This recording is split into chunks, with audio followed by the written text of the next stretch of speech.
செங்கோட்டையன் இந்த பதிவில் என்ன சொல்கிறாருன்னா, பிரிந்து போனவங்க எல்லாரும் ஒன்று சேர்ந்து ஒருங்கிணைந்து கட்சிக்காக நம்ம பாடுபடலாம், தொண்டர்களுக்காகவும் மக்களுக்காகவும் நம்ம ஒரே இயக்கமாக இருந்து ஒன்றிணைந்து செயல்படலாம் அப்படின்னு சொல்கிறார்.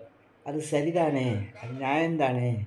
அது மட்டுமல்ல, இவர் பழனிசாமி தமக்கு எங்கே ஆப்பு வச்சிருவாங்களோன்னு பயந்துக்கிறாரு. அது எப்படி? இங்கே அதிமுகவில் பொதுச் செயலாளரை ஒருத்தரை நியமிங்க.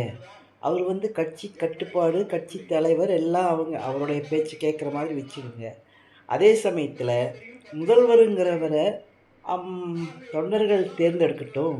ஒவ்வொரு தடவையும் தொண்டர்கள் தேர்ந்தெடுக்கட்டும். ஒருத்தரே முதல்வராக இருக்கணும்னு அவசியம் இல்லையே. ஆனால் கட்சி பொதுச் செயலாளர் அல்லது தலைவராக ஒருவரே இருக்கணும். அவர் பேச்சு எல்லோரும் கேட்டு நடக்கணும். அந்த மாதிரி ஒரு சிஸ்டத்தை கொண்டு வாங்க. அப்படி கொண்டு வந்தீங்கன்னா யார் ஊழல் இல்லாமல் மக்களுக்கு தொண்டர்களுக்கு நல்லது செய்கிறாங்களோ அவங்கள முதல்வராக தேர்ந்தெடுங்க. அப்போது ஒவ்வொருத்தருக்கும் ஒவ்வொரு வாய்ப்பு கிடைக்கும் இல்லையா? அப்போது ஒருத்தரே இருக்கணும்னு அவசியம் இல்லை இல்லையா? எல்லோரும் அதில் இருக்கலாம். அந்த மாதிரி தேர்ந்தெடுக்கணும்.